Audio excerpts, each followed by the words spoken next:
Hello and welcome to Wednesday, July 9th. This is your lovely guest host, me, featuring me. And yeah, guys, it is good to be back home. It is good to be back home. Hit a hello in the chat. Maybe a like. Maybe something like that. Guys, it's been sort of a crazy week or so. Headed out to Denver for Denver Fan Expo. We're going to talk about that. And then some other stuff that's going on in the news we're going to do a little commentary on. Yo, what's up, Inscripted? Yeah, there's a song, Zizix Road, ZZYZZX, I think, by Stone Sour that tends to describe my schedule. What's up, Dave? What's up? It's the I'll be home in 2 weeks, but I leave in 3 weeks. Something like that. I think that's how the lyric goes. But yes, fortunately, not that far of a drive. So let me think about it. Denver, I broke into 2 trips, 12 hours, then 8 hours to make the rest of the way in. So on the way out there, I like stopping in Omaha. I used to do a couple shows out there, not so much anymore. But Omaha has some good food, some cheap hotels, and it's relatively easy to get in and out of. And it's a good time to stop too. 12 hours, it's like I'm not completely exhausted. I can take a break.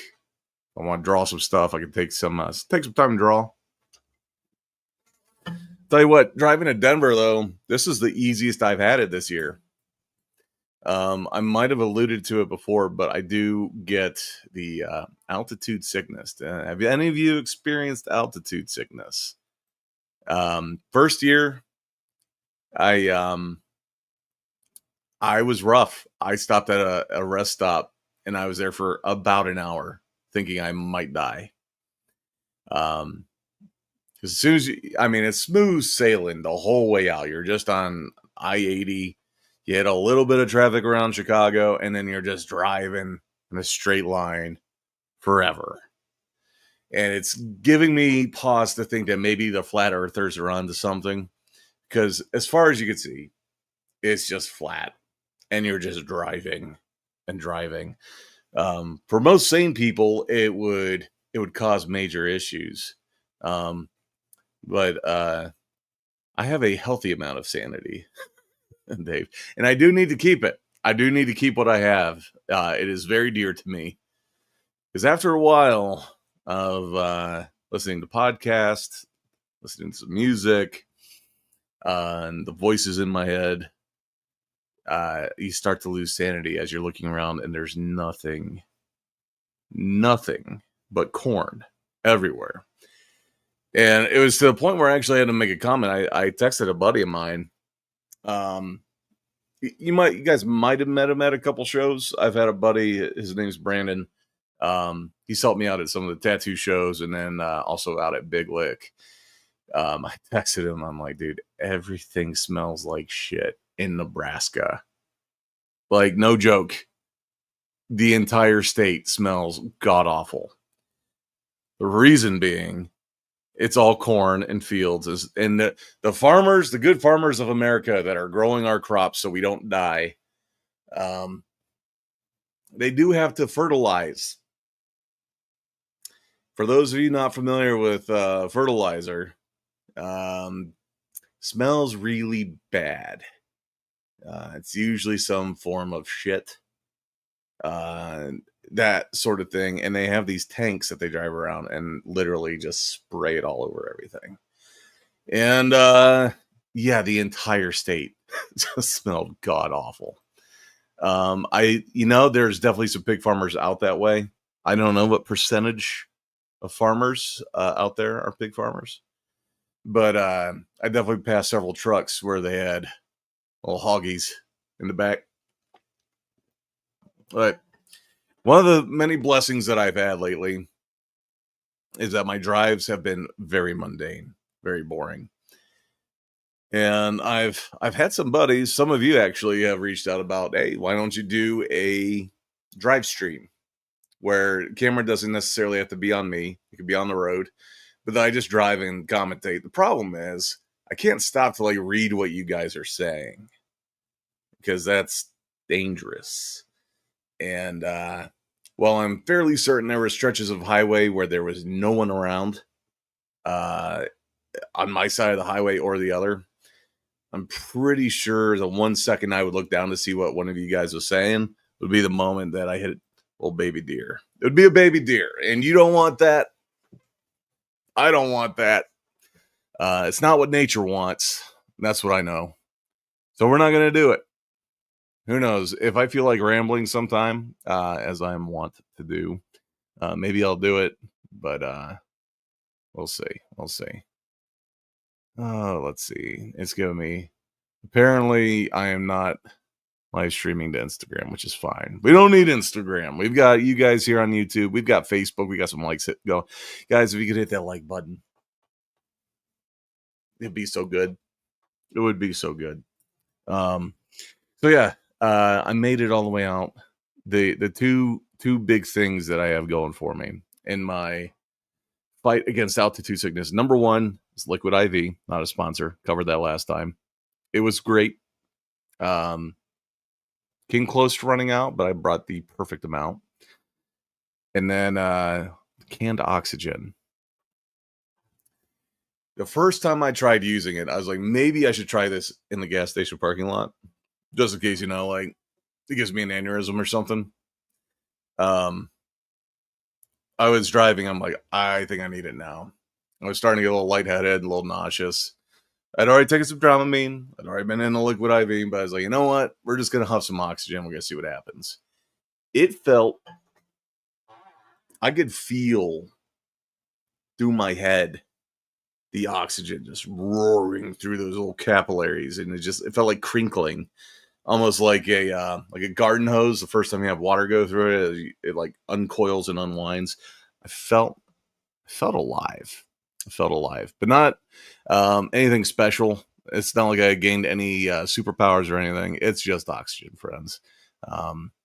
Which leads me back to one of those old myths was that the casinos in Vegas would pump extra oxygen into the room. Friends, if you've been told this, you've been told a lie. The amount of oxygen they would have to pump into that room is astounding. And it would probably blow up before you would feel any better. But Dave, I agree. The problem I have is I don't trust anyone to drive my vehicles. I don't know. I get in the zone when I'm driving. I enjoy it. And sometimes I'll just turn the radio off and I'll just think about books I'm working on or stuff that I need to work on. I actually did that for a couple hours coming back, and got a big project I'm working on. I'm actually hiring people to do some inking and some coloring for me for a big project, and it's coming along nicely. I want to be able to make some announcements here soon. The one gal that's doing inking for me asked if it was okay if she leaked some stuff, which I said okay to. It's no problem. It's not like I'm working on the next MCU thing or anything. And I did not sign any NDAs because it's only me. And it'd be weird if I was holding myself to an NDA. But yeah, spent some time thinking about that and how I want to launch that thing.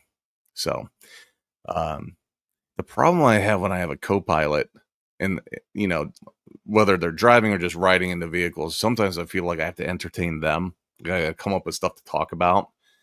It's a lot of pressure. It's a lot of pressure, and I don't mind riding in silence, but I don't know if other people do. I don't know if other people get weirded out by it. But why did Superman #1 Friendship Unleash Milkbone variant? I heard a little bit about this. I think I could be completely mistaken. I've heard that CGC uh, has the exclusive stranglehold on whatever this variant is. Like they've already got it slabbed and stuff, and if you want one, you have to go to them directly. I could be completely mistaken on that. Um, I was listening to who was it? I think it was Beyond Wednesdays. Brian McClay. I would like to be on a show sometime. I need to hit him up. Thing is, like those guys know comics. I know about comics. I'm not an expert. I don't even know what's going on currently in in Marvel or DC. Um, like I have not read. I have a stack of. I had to actually look at my Kickstarter report today to see like, did I actually receive all the comics I've been paying for? I've probably backed, I don't know, half a dozen projects that I'm not sure if I ever got a comic for. So that's the thing. But yeah, as far as that CGC thing goes, yeah, it's a lot of money, man. I think that's part of speculative market there. Just really hoping those things blow up. But I don't know. I think CGC is in a very special place where if they want to keep doing this, they probably could. I don't think they're going to do it unless they can do it like this, where there's a big DC release. Like if they would have done this with Fantastic Four, I could see that happening too.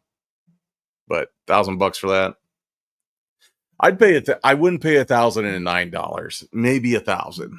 Maybe 1,000. That's a good idea, Dave. Copilot could run the video and Q&A on trips. Yeah, well, the Copilot would probably have to be like if James or somebody wanted to be on the stream and field questions while I'm driving. Tell me what the questions are and that sort of thing. Problem is, like, I only get a handful of questions when I'm doing this. You guys are going to have to start throwing more questions at me.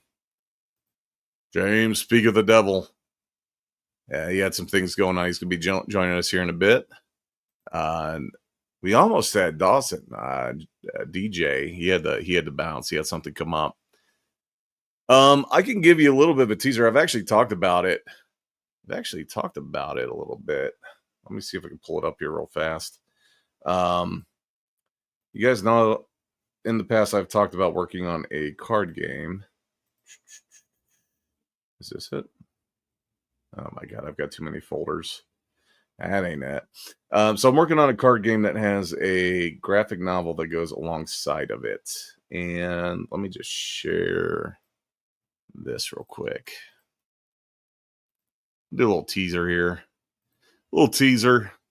So this is one of the characters from graphic novel / card game. And we had some playtesting going on. Two big things where people thought it was generally fun. They had a good time with it. It wasn't too confusing as far as rules go. And then we do have some things we need to tighten up language-wise. I've got a good buddy of mine that's helping me put this together. But then lastly was, because this is going to be more, I don't want to say all ages, but like, you know, we've got adults that are still way into Pokemon. We've got kids that are diehard into Pokemon. I want to make my own thing that is across ages where parents want to play with their kids or with their sons, or daughters, nephews, whatever. It's something that's got humor that we can appreciate, that doesn't have a bunch of, you know me, I'm not going to get into politics and try to shove stuff down your throat. But we're going to talk about, you know, stuff that's going on in this world, that sort of thing. But this artwork's all done by me here. I've got a gal that is doing some digital inking for the book. So we will get to that as soon as I've got a colorist I'm trying to lock down. So, um, yeah, should be fun. Should be fun. Sketch movies, yo, all around. I haven't read much of the big tuna. Um, Sadly, most people I talk to aren't reading any books. They might read some indies here and there. They might like some of the bigger books that are out there, like Battle Beast. You got some guys that are out there that are trying to complete their run of was it Walking Dead and that sort of thing. But Absolute Batman is, I think, the only one I've heard people talk about. That's about it. $9. I missed something. Yeah. So yeah, maybe we'll do a drive stream. We'll have to plan it out. I'm not sure where we're at. Yeah, so I'm looking to launch this project probably early next year on Kickstarter. But that's one of the things I'm thinking about. I'm thinking about maybe not doing Kickstarter. And the reason being, let's just be blunt. You want to be blunt? Let's be blunt. My Kickstarters mostly have been either books about slaughter dolls, Black Kitties coming out. We'll just say mature themed content. Now, there's no nudity and there's no overtly, I don't even know if you're allowed to say certain words on YouTube. There's no, that sort of thing. There is some extreme violence, but the last thing I would want is I launch sort of an all ages project where you've got stuff like what I was just shown here that is meant to be something that parents can play with their kids. And when parents are going through and they're clicking through and they're like, wait a second, are there going to be a bunch of girls bouncing around in here? Don't know that I need that. So I'm contemplating a different platform to launch this on. But then again, I've built an audience on Kickstarter. So we're kind of, when I say we, it's me and the mouse in my pocket. We are working on figuring out how to launch this thing.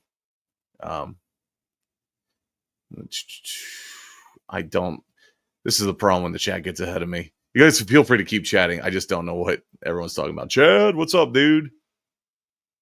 What is good, man? Good to see you. Indie stuff is the hottest.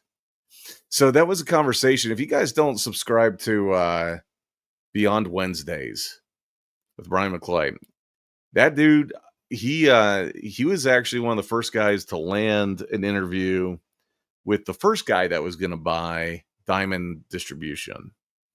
So he's definitely one you want to check out, follow. They were talking about this last night. I was listening along. They were talking. So this is going to be one of the topics tonight that I was going to share with you guys. We'll just kind of briefly talk about it. Is that right now the main comic industry? This might be a spoiler alert. Comics aren't doing well. The largest distribution network company, Diamond, sold out, and the company that bought them allegedly, I should say sold out. They went bankrupt and then had to sell the company. Company that bought them, it sounds like they're laying people off left and right. And then some of these other companies that are downstream relying on Diamond are having to miss payroll because they're owed money by Diamond that they're not getting, allegedly. Someone had brought up in the conversation that the indie scene is doing, in ways, quite well. Through things like Kickstarter, Indiegogo, Fund My Comic, that sort of thing, where independent creators can get on there. They can launch a book, and if it makes $80,000, $90,000, $100,000, it's a wild success compared to a lot of folks like this guy right here. When you make like $3,000 to $6,000 on a Kickstarter, it's like, okay, it gets the book printed. That gets product to take out to conventions and stuff like that. But it's not something that I can sustain where it's at. It has to grow. That's the project. So we'll talk about that a little bit more in a little bit. Radiant Black, I've heard about. I have not read that. Scooby Snacks. What's up, Scooby Snacks? How the F are ya? I am tired. I'm still recovering from all the Denver shenanigans. Uh I was I was planning on getting a lot more today. I did get quite a bit. So I think I teased it last time that let's get rid of this. Thanks for hanging out, Grindel. Um Today was very much a get canvases put together day. And we've got the new one for the what's it called? Elden Ring. So I have to go through and staple all these, and it's missing the little hook on the back to hang it up. I got to put those in tomorrow. But apparently, Cincinnati, Anime, Ohio, I can't load until Friday, so I'm not going to leave first thing tomorrow. I'm going to leave later in the day, just go get checked into the hotel. And then we got quite a while. It's from like 8 to 4 on Friday to actually load in. And then the show goes from 4 to 9 p.m. on Friday. Sounds painful, but we're in for it. We're doing it. First time doing an anime show. Kickstarter's rough right now. Indiegogo seems to be hottest. There's this thing that folks are doing on Indie that I have not tried capitalizing on, because you can kind of do this with Kickstarter now, where I think on both platforms you can only run a project for like 2 months.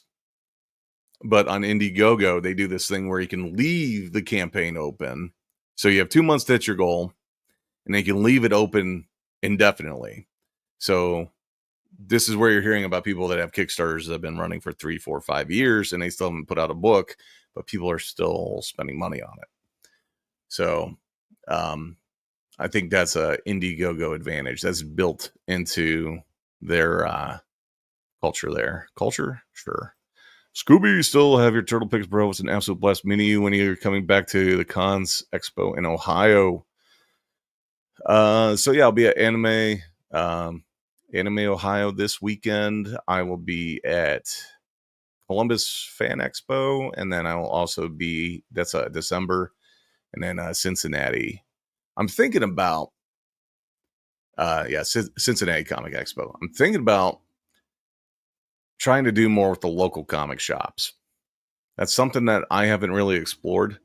I've got some buddies that do it quite a bit, where they'll go do signings and stuff, where they'll sell remarks, books, you name it. I've been thinking about doing that. I don't know. We'll see. I'm already busy. When would I do it? No effing clue. Yep. There we go. Because of you, bro, I got back in it. Yeah! I need an applause button. Got back into drawing. I do my own artwork on my Funko Pop protectors for my collection. Thanks for inspiration to get back into it. That's awesome to hear, dude. I freaking hate drawing on Funko Pops, and I'm glad you're doing it. So now when people say, hey, can you do this? I'll say no. Talk to my friend Scooby Snacks, because I'm very heavy-handed.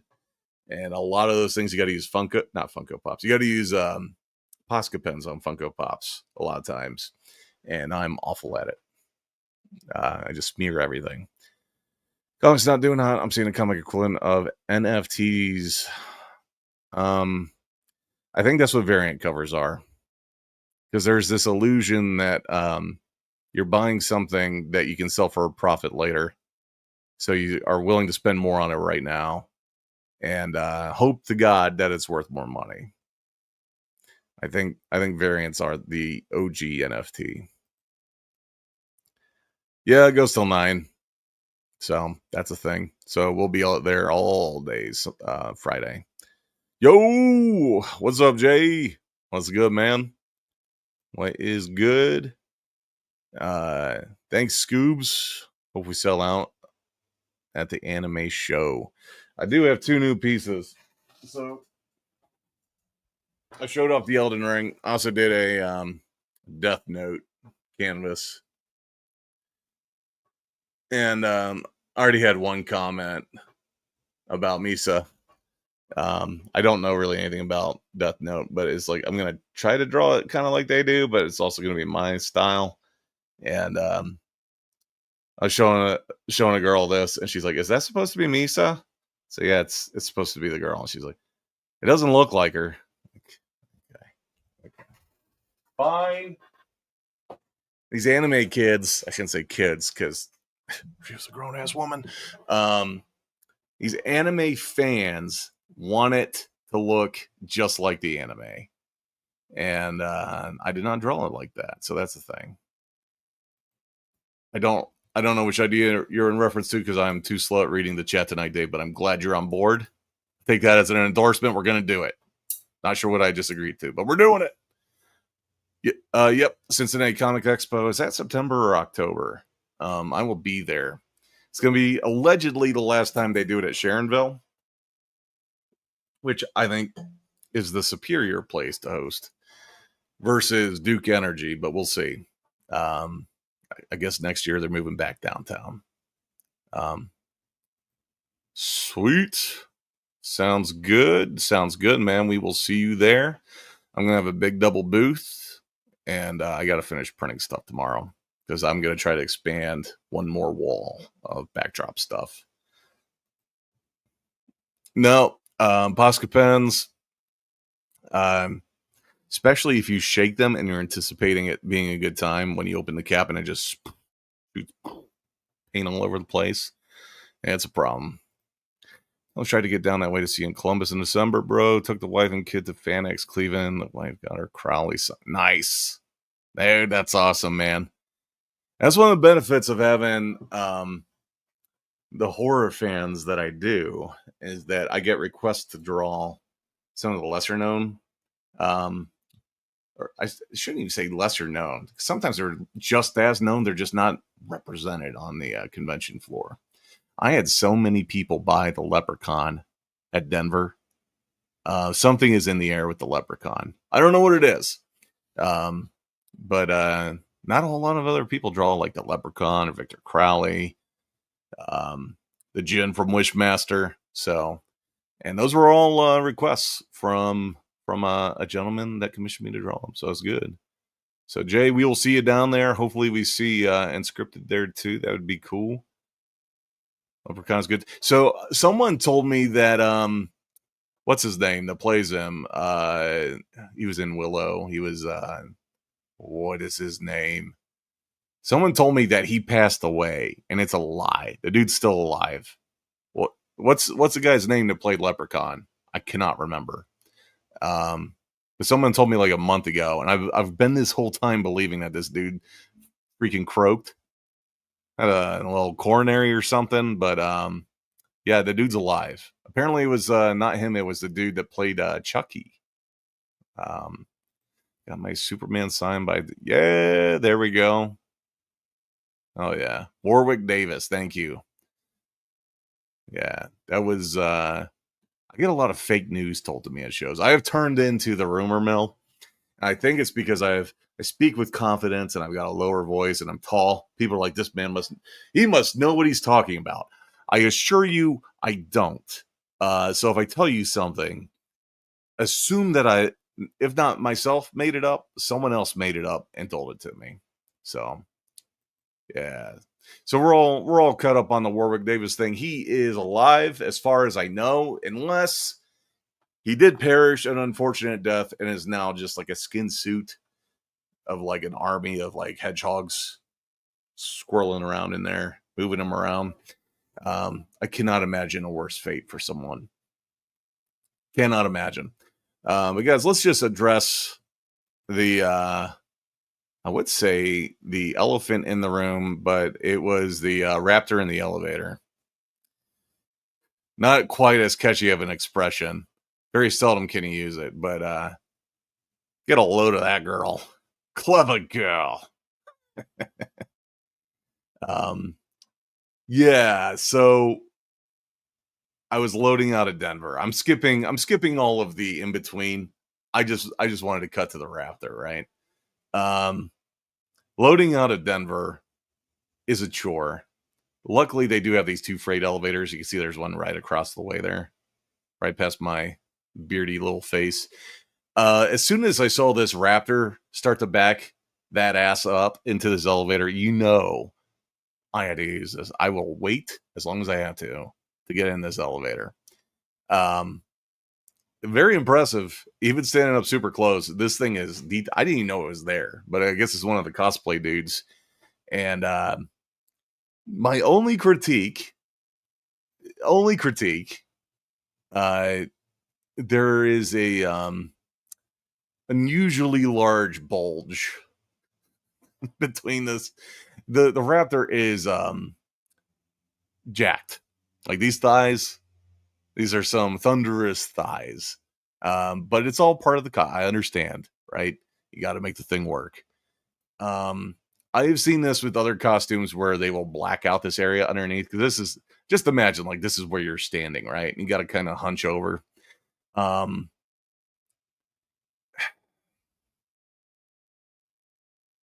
this is what's going to get me taken down from YouTube, is showing off. Uh, Anyways, I can't critique too hard. It is an awesome costume and was turning heads everywhere. This is not the right angle to be looking at it from. Okay. From the side, it's fine.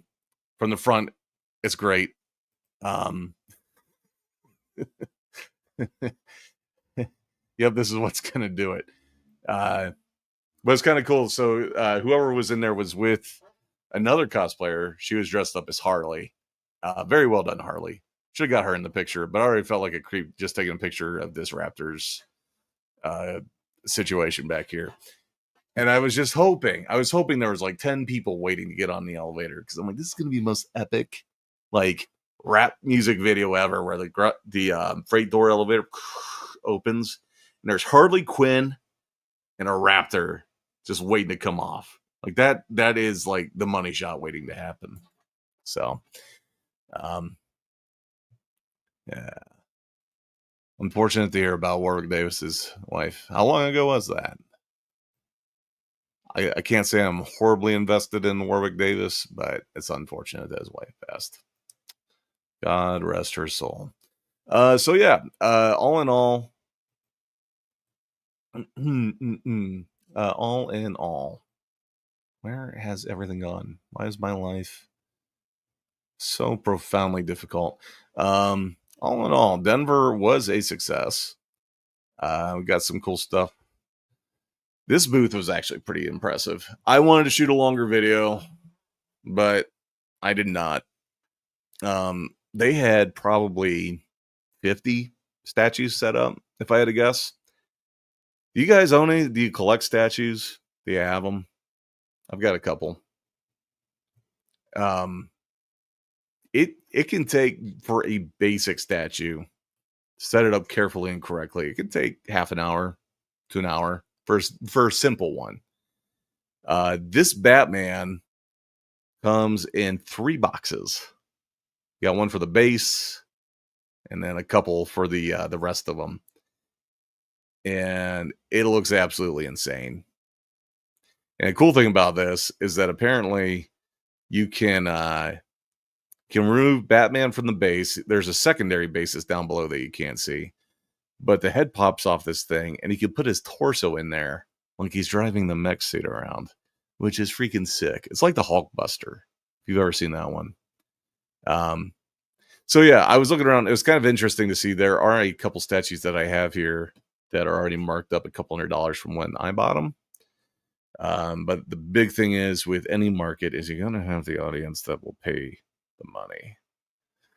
So we will see. I'm not looking to sell them anytime soon, but it's good to see that they're appreciating in value.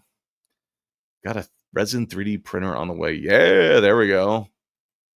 Let me know what you got and how it goes for you, man. If you got pictures you want to share once they start coming out, dude, that's exactly what I was going to lead into. We were on the same track. All right, so I've started playing around about a year ago with some 3D programs. I'm not great at it, but I've reached out to.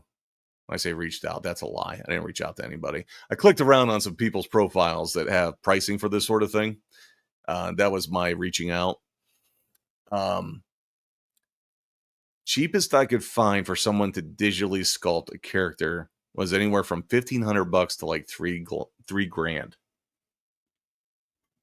$3 grand. Yeah. there's certain wavelengths I'm on with people that I've got a buddy. If you know William Russell, he and I are on the same food wavelength. We show up at the same restaurants at almost every convention at the same time. Just end up getting a table together. If you know William Russell, great comic book artist, good dude. My buddy Brandon, he and I are on the same punctuality wavelength. We will show up exactly at the same time to just about any event that we're going to, even if we're going to be earlier, that sort of thing. But yes, you and I, Jay, are on the same collectibles wavelength. But yeah, let me know how it goes with the 3D printer. I'm not confident that I can make my own, where I could like charge it at a price that's going to make me my money back. He's talking about $3,000 to have someone professionally do it. And here's the thing about some of these guys. I know what they're doing. You can download all kinds of assets, almost like you're going to play dress up, where you can get like a 3D model of, like a dude or a girl or whatever, and there's sliders to make it more muscular or thinner or whatever. And then you can play dress up and just drop in other assets on them, add textures and that sort of thing. And it's definitely not worth the $3,000. I've looked at some of the folks that are doing the cheaper end, and that's like their introductory price. The one dude I was looking at, I think his cheapest was like $400 or $500, but to have it print quality worthy, it was like $1,500 to $2,000. It was absolutely insane. So Denver in general, man, it was a good time. I was down from last year. Now, granted, last year was a record year, and most of the people I talked to were also down. To the point of some people were telling me that they were like 30% down, 50% down. I was down, we'll call it a couple grand, but we're talking a couple grand off of a record show of all time. So I was a little afraid, though. I'm not going to lie. Going into Sunday, I was like, I might be matching like Dallas numbers. Granted, Dallas was a good show.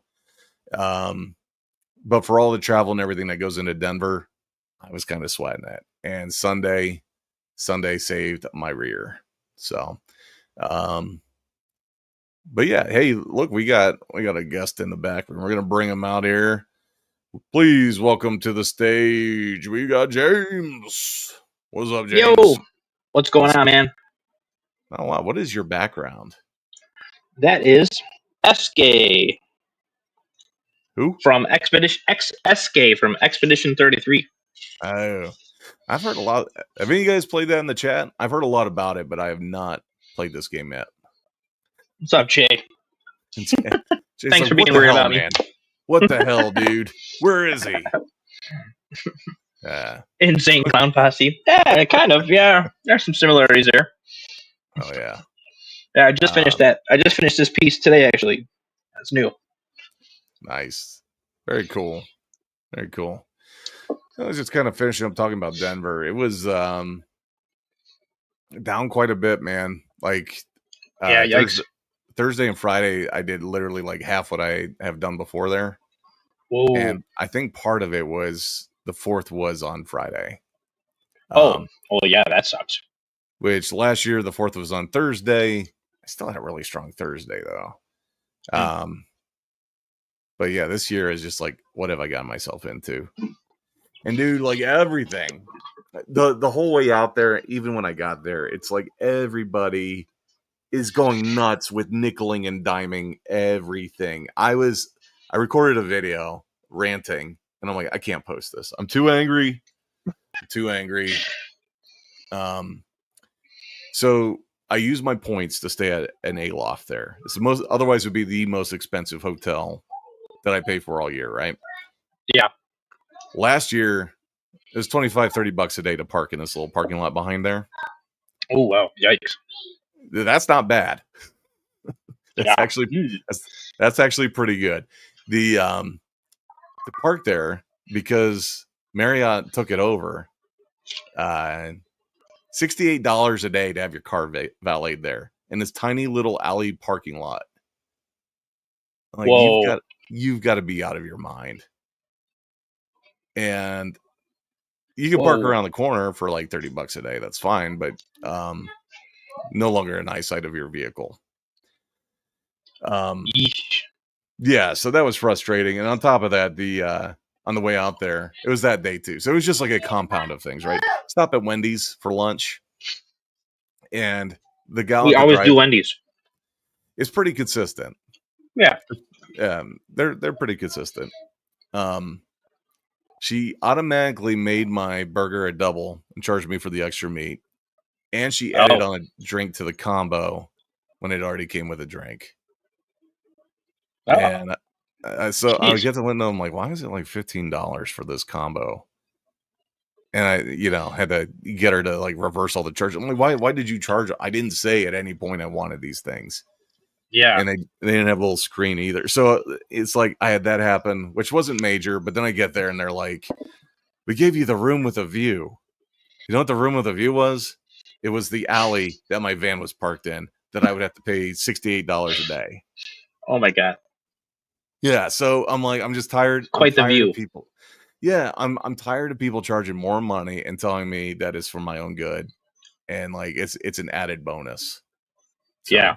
that's my rant. Yikes. Yo, Dave, what's up, man? Let's see. Boys Comics Elite was down there. Yeah, I saw them very briefly. Dude, like, here's the deal is that even though like revenue was down the first 2 days, Saturday and Sunday were bangers. Like, we made good money. There's a lot of good foot traffic. I saw Zach, Goobs, and Ernie like once the entire weekend. And it was like the very first day. And yes, I did drive. I really need to get a oil change before I drive down to Cincy. That's about where I'm at.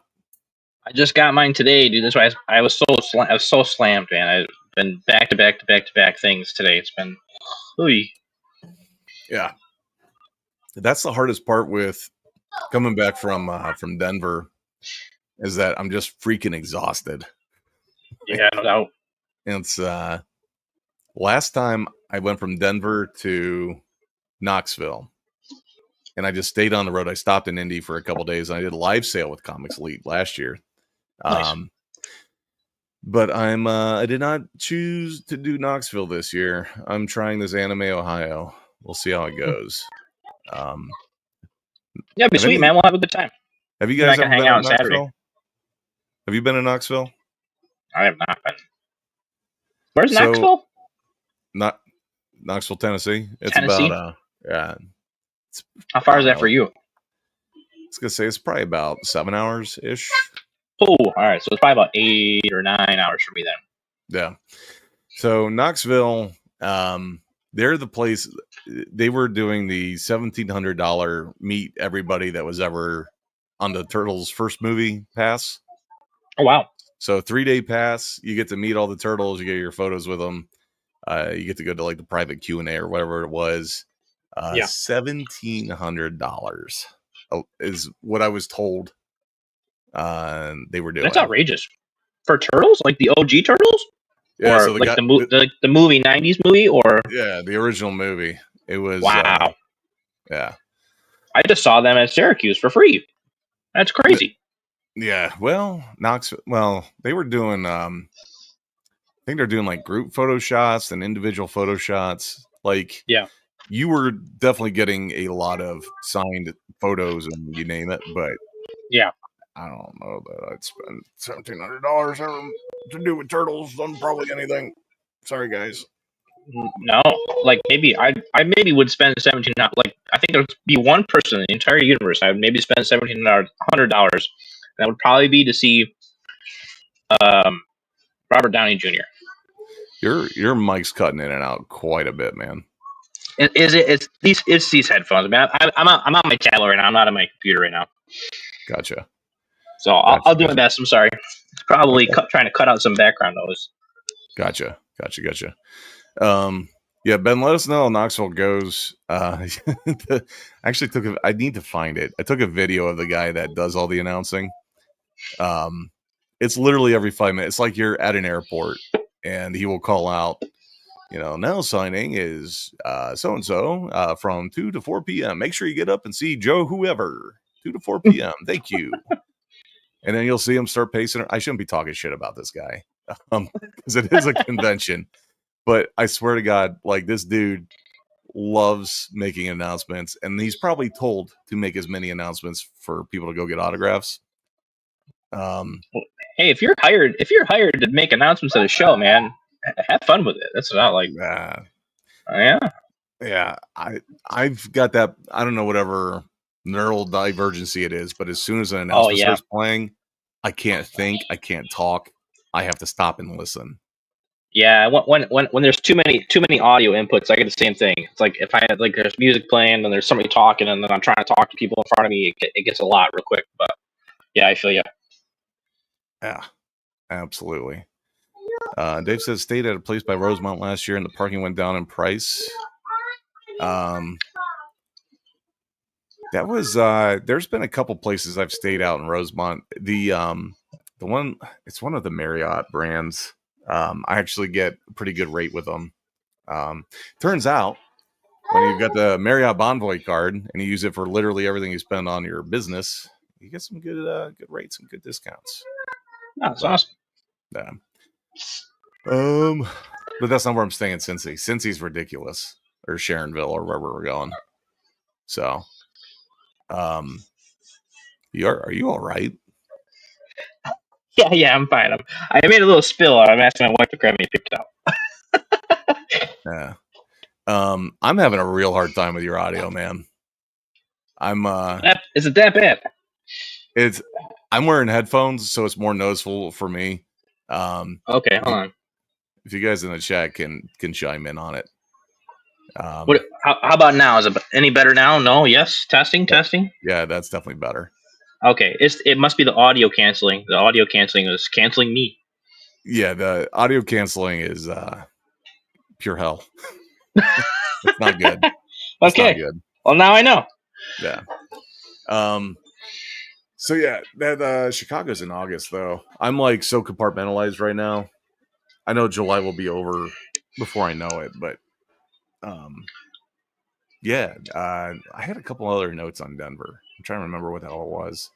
Yeah, dude, that statue is awesome. I would. How much was that? Did they have a price on it? It was $3,000. That's decent. It's actually really good. Yeah. Wow. I was expecting like 8 to 10.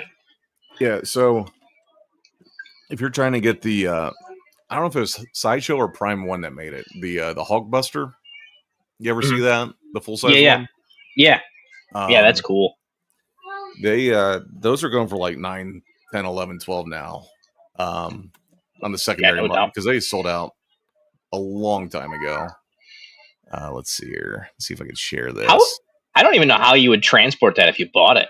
Whoa, dude. Okay, hold on a second.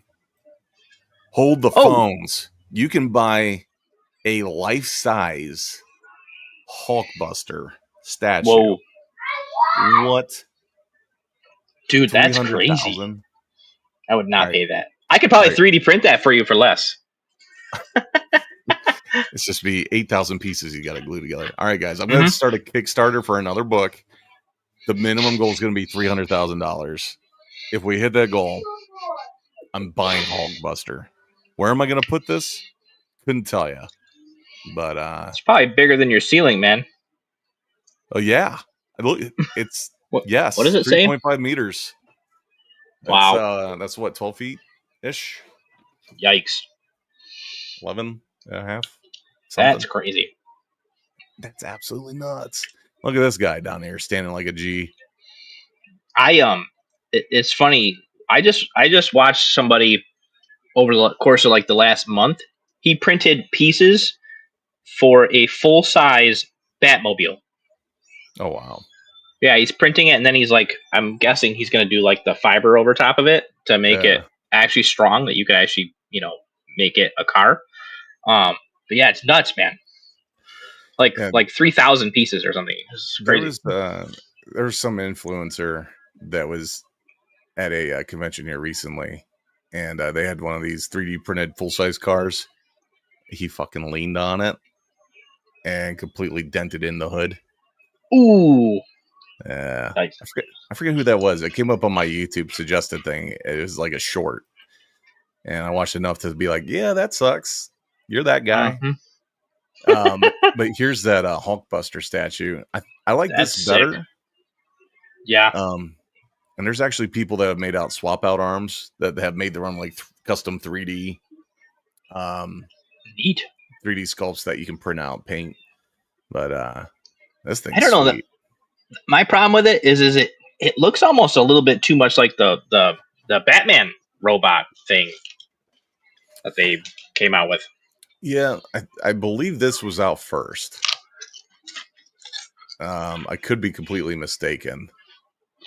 But the War Machine one is the coolest one, though. Have you seen the War Machine? No, Guys, we're just taking a maybe. quick detour from any normal conversation to look at statues that I'll never Never be own. able to afford. Yeah. I mean, if I could afford, it's like Where number would you put it? one. Yeah, where do you put these freaking things? Yeah, they're huge. Yeah, the war tank. Let's see here. Let's see if I can find a decent photo.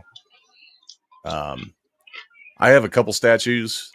I got into it during COVID. I was making great money being an essential worker, but had nowhere to go or nothing to spend money on, and can't make Oh, these that's any sick. bigger. Can I do the? Yeah, here we go. They have a scale, like a size scale thing. It's quarter scale. Quarter scale. So Okay.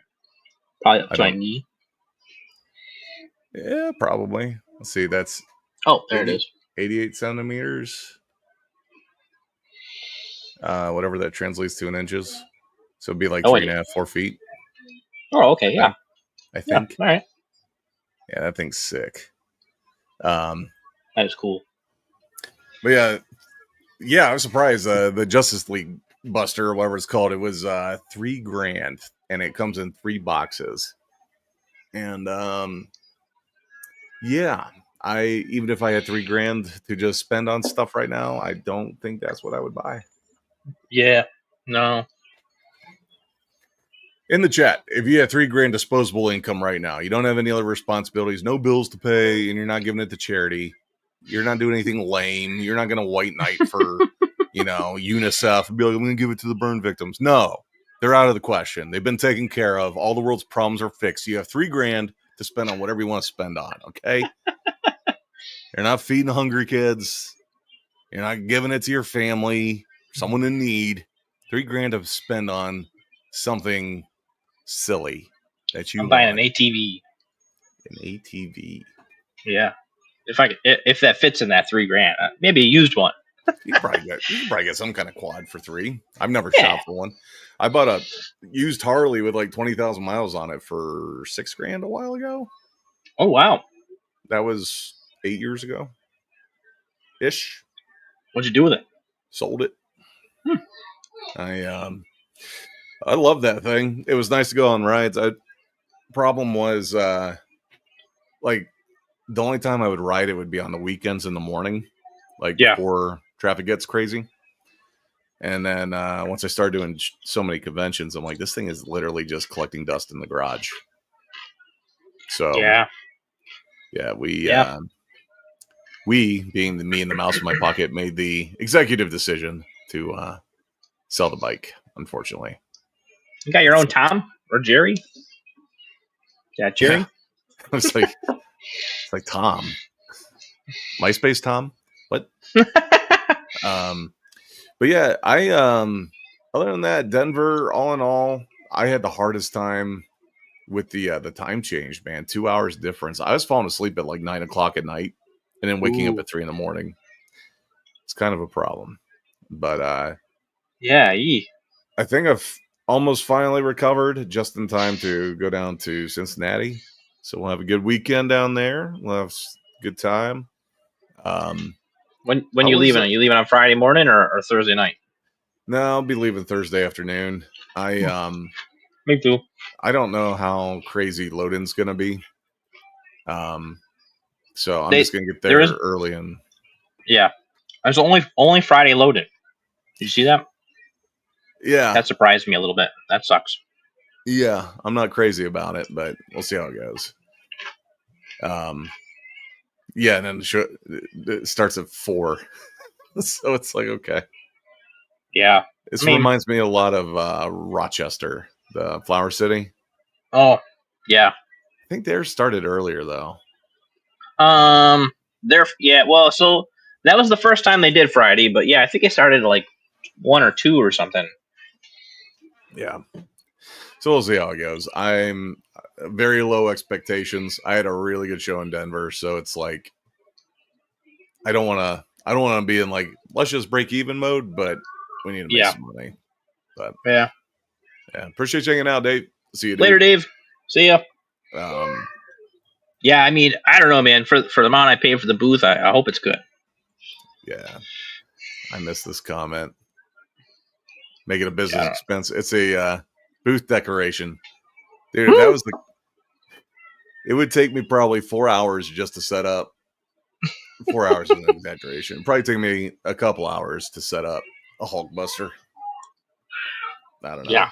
Yeah, you would need a whole day or a team of people to help you. And with the way my luck goes, oh, that was one of the things that happened at the show. So the Hmm. rack that I have all my comics on, a gentleman knocked the whole thing over. Oh, yikes. Yeah, he had stopped and looked at some of the books the one day, and then he came back again, and his bag, I think he tried to like set it kind of on the edge of the table to like take some weight off of it, Mm-hmm. and just pushed over the whole rack of comics. I'm like, Ooh. so Any with my damage? luck, no, not that I could see, Oh, that's but good. with my luck, it would have been the Hulkbuster, and then Yeah. there I would be with a half a dozen bottles of Gorilla Glue, just dabbing that thing back together. Not good. Not good. Oh my goodness. But how was I didn't catch you since Nickel City. How was Nickel City, man? Nickel, so Nickel's very, very interesting. Kind of like you were talking about earlier, where a lot of people are saying they're down. Yeah. I was definitely down quite a bit. Um, so I'll start with the good. The good. Nickel City was. I always have a good time at Nickel City, kind of almost regardless Yeah. of how well I do financially, because there's just a lot of good people and like um, the I don't know, just like the whole convention is positive and good, and like it's cool to talk to other artists and stuff. So the coolest thing, which maybe helped me, maybe hurt me in any, I don't really know. Um, is I was in the same aisle with all the guest artists. There was a Hmm. couple. There was a couple more. There was like 2 more behind me on the other side, which I actually thought was weird because of our placement in the Yeah. show. But I had James O'Barr. Um, uh, oh my gosh, what's his name? Bill Anderson, who's an inker, Marvel, DC, and indie, a bunch of indie stuff. And I can't John Heber or something. I think I can't remember his last name, but he was a artist kind of like in the '90s. He like did stuff like that, like Jim Lee was working on and stuff too. So it was really cool. I got to talk with all those guys. James, not so much. He didn't seem like he was super approachable. Yeah. Not but the reason why I think so is our location was awful, especially if you're going to be paying people to come to the show. Yeah. To shove them in the corner is kind of a little weird. Um, so like the convention is set up interesting. So technically you have to walk through Artist Alley, but because that's the way it enters. Because everybody enters from the base, well, the basement, the ground floor, and then there's an elevator that goes up. So Artist Alley is right where the escalators come up, and then like you can walk through that way and go through Artist Alley if you want to. But then Yeah. so then there's exhibitors, and then there's all the guest people. But like it was a good overall convention, people wise, I'll say. Yeah. Layout was a little weird. The one thing I hate about this show, and this has nothing to do with Nickel City, it's for the Buffalo Convention Center, is their load-in dock is the worst possible thing I've ever seen in my life. Out of all the shows that I've done, this is the worst dock I've ever seen. Yeah. I mean, unless you count the ones where like they're at a school and you have to enter the side entrance, but yeah, so they have like just one alleyway of a dock, and like you have to park up against the wall, and they only have ramps on both sides of the entire convention center. So if you're parked in the middle, you either have to walk up the stairs with all your stuff every time you take stuff, Yeah. or you have to walk all the way to one end or the other end and go up the ramp. And this year, and this was one of the things that some of the people complained about was they didn't tell people that they were only opening the doors for the ramps on Thursday. If you Oh. came Friday, you were out of luck. Is that because of the air conditioning or? Yeah, it was hot as heck, dude. Yeah. So I understand why they did that because it was hot as hell. But yeah, some people were pretty upset about that. Yeah. But again, that's the Buffalo Convention Center. There's not much that Nickel City could do about that, honestly. That's why they give you a huge. They let you load in all day Thursday if you want to, right? Right. So load in and load out, very painstaking, very Yeah. painstaking. But so the cons were the traffic in Artist Alley was just not there at all. And the reason I know this is because my wife was an exhibitor, as we've talked about several times, right? So she was an exhibitor in the exhibitor area, and like right where she was, like people literally would like flock in that middle section and then disperse after that. Like so, Artist Alley was completely dead, but there was like crowds of people over here. It was crazy. Yeah. So yeah, that kind of stunk, right? Yeah. And again, I was all the way in the corner. I paid for a corner booth, and then I got put in the corner. Yeah, that happened, man. Corner facing a corner. Yeah. Yeah, but here's my takeaway, right? Is I had tons of people, and this doesn't happen a ton to me, so like it actually made me feel a lot better. I had a ton of people come up to my booth and tell me how much they appreciated my artwork, whether it was that they always bought something from me, or like I had people come up and get commissions. I had 2 regulars, like so that like just getting that and like having people say that to me is like really made the experience that much better, regardless of my financial situation. Yeah. So, well, that's but good. It was a good overall good time. Very good. Yeah. I might have to look at doing that one down the road. It just July tends to be a action-packed month. Yeah. So yep, I feel you there. God, that was one of the things that came up with Denver. Apparently, so Fan Expo has had some issues with marshalling yards and like especially a loadout. They've had some issues in the past. Like Cleveland was pretty darn good this year, my opinion, but like Denver, apparently I hand carted all my stuff out because I didn't want to deal with trying to load out of there, right? Yeah, that's what we did too. I used the loading dock coming in. It was a 2.5 hour wait. Fine, whatever. The word was you had to break down your booth and get someone to verify that you broke your booth down. They give you a pass. You then have to drive to the marshalling yard. Marshalling yard is 20 minutes away. And when you get there, there was 4 lines that they were randomly calling from what I've been told. So it's not like, okay, this is the first line that's here. We're going to bring all of you. You're the second line that's here. We're going to bring all of you. It was just like, you go. Now you go. Now you go. Now you go. So weird.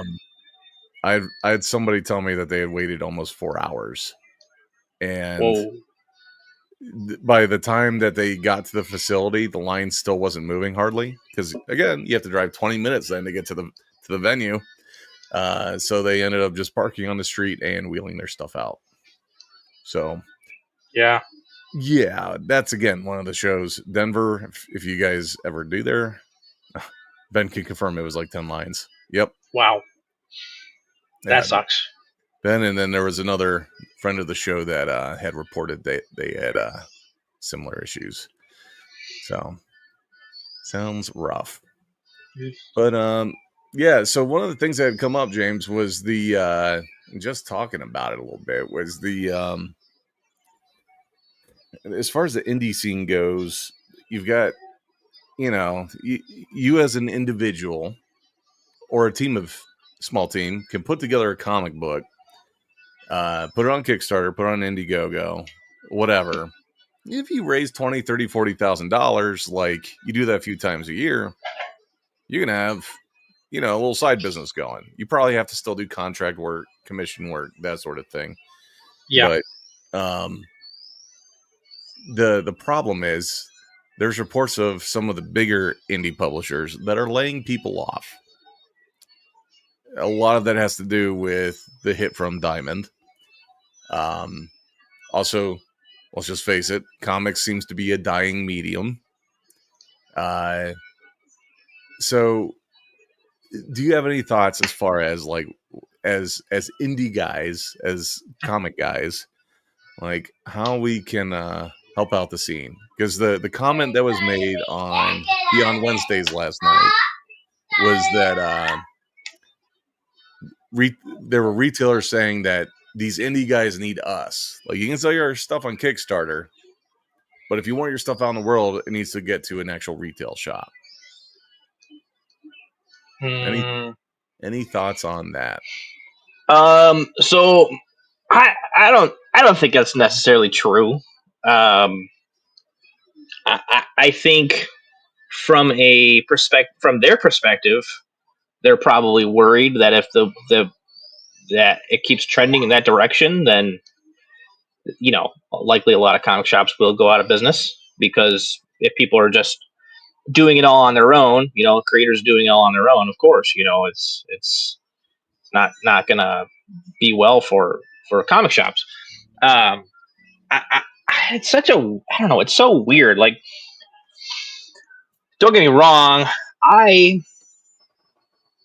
I love the idea of working with a comic shop and getting, doing an exclusive or a cover or something for them, or even just like going to a comic shop and promoting a book or whatever. I think of a lot of more comic shops embrace that in the right direction. It could be good for them. It could be good for them and good for the indie creators. Because I think so. There's a lot of us. There's a lot of us that are introverted in the sense that they like, or I shouldn't say introverted. Maybe I should say, not as good at the social media gathering aspect of the work, right? And if you've already got this built-in audience at a comic shop, why not, use that in a way? But I really think it's going to get tougher, and it's going to get tougher for us too as indie guys, because as we're seeing some of these bigger names either not getting work. I mean, we got guys like not Greg Capullo. Is it Greg Capullo? No, not Greg Capullo. Man, I can't. I'm having a brain fart on names today, but we got bigger name guys that have been in the comic industry that aren't getting work because they're too expensive. Because Marvel and DC can afford to go out and search for people at 1/3 the price and start making comics, with that artist, regardless of whether or not it's good or bad or whatever. Right. A lot of negativity coming from the artists that have been working in the industry towards mostly Marvel over DC, but in both respects too, in that way. Yeah. But have you been to a comic shop lately? I think no. So I've been to a couple here and there. I think that the big misconception that some of the retailers have, at least the gentleman that was speaking on the show last night, is that there's this conception that, like, if you want your book to like thrive and do well, it needs to be out there, and retailers have the platform. The problem is, if you walk into a comic shop, they've got a million different books in there. They've got dozens and dozens of long boxes of of old stuff that's been in print forever. They've got tons of new stuff. It's not like when you walk in there, you could have $100,000 Kickstarter. Where's your book going to be when you walk into a retail shop? Yeah, next to 5,000 other books. Yeah. Right. It's not like that guy that's running that comic shop is personally talking to everybody, be like, hey, man, I know you're just picking up the latest X-Force or whatever, but have you also read this book? Which, by the way, we have to sell for $30 versus the $3 book that you're buying right now. Right. Yeah, exactly. Yeah. It doesn't look good on a shelf with other books when you could be buying a $4 Marvel book, or versus a $30 indie book or $20 indie book, or whatever, and even then, is the comic shop going to do the publishing for you so that you don't have to? So the book's not $30 or $20 a book, that they can afford, to sell the book for $10, $5 to $10. I don't think so. Yeah, no, it's not going to happen. Because how many books are you going to do that for? Yeah, there's a lot of people that are talking in the indie scene that the indie prices need to come down, and the fact of the matter is, for a decent book to get printed, unless you're doing like a 10,000 print run, you got to spend like $4 a book to print it. Somewhere in there, $3 to $5. Unless you're printing thousands, then the price goes down, and even then, it's not that much. No, you literally got to be printing like 10,000 books to get a significant discount. Yeah. So even at $20 a book, you're what? If you're spending $3 or $4 on a Marvel or a DC, that's 5 times the price. Yeah. And chances are the book isn't that much longer. The quality, let's face it, like DC has put out some amazing looking books. Marvel has too. So is your indie book really going to be that much phenomenally better from a story standpoint or an art standpoint? And when's the next coming? Is it coming out next month? Is your next issue coming out next month, or is it coming out in 2 years? Yeah, 2 years. Yeah, like that's, I don't know. It's yearly if you can make it, but yeah, it's tough, man. It is really difficult. It's because, well, let's be honest. Marvel DC don't really pay a livable wage, and neither does indie, to be honest, unless you're that $70,000 indie go Kickstarter guy that made that much on your Kickstarter. But how long is it going to take you to build, right? Then you got to separate that into how many years it takes you to actually print the book. Yeah. So on top of that, it's like, okay, so let's just funny numbers. Let's say you do have $100,000 campaign, right? Mm-hmm. What would that be? 100,000. So it'd be what? 5,000 books, $20 a piece. 50,000 books. Whatever it is. My brain is not working right now. Yeah, whatever it is. Even if you have to fulfill like 3,000 books on that, a good chunk of that money is wrapped up in the printing. Yeah. So if you're selling at $20 a book, you're pocketing 15. Chances are you had to pay at least an inker and or colorist and or the rough estimate is you got to spend around $1,000 a page. Even if you're doing the work, that money should figuratively be going into your pocket. $1,000 a page. And if you put out a 32-page book to be a little bit more than what DC and Marvel are doing, that book should cost you around $32,000 to produce. Yeah. In theory. That's rough. Yeah. So even if you're making $100,000 on a project, that's $32,000 that comes right out for production of the book, let alone the printing of the book. So by the time it's all said and taxes, done, yeah. Not to mention if you got to pay some buddies to help pack the books and ship them. Yeah, it gets expensive very quickly. Yeah, there's lots of those extra costs people don't realize. I'm finding that out myself. Like, why do we do this? It's like the least profitable thing that we could be doing. And the only thing I can think it's because we have to. We have to make them. It's in our blood. Yeah, it's what we do.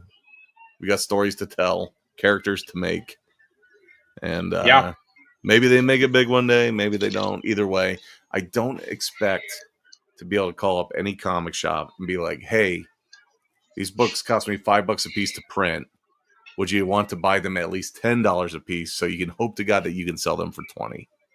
Yeah, yeah. I Now just don't I see do it know going. some shops that do that, Mhm. but probably in limited quantities of you know the book and how many different indie creators that they can support at a given time, right? But Yeah, well, I know yeah, there's some shops that have approached me, and we worked out a retailer deal where, I mean, it's effectively what I just said is what we did. Um, but if they don't sell out of the 10 to 20 copies that they bought, if they don't sell through those in like a month, they're not buying more. yeah, right, This is not going to happen. right. Uh, so, so what do we do with all this information? Hell if I know. Is even like I was thinking about, it's like there's a number of comic shops around Akron. Like I know Yeah. some of them have told me that if I want to set up a table and do signings and stuff, that we could arrange something. I'm like, I don't know. I don't know what's in it for either of us. Yeah.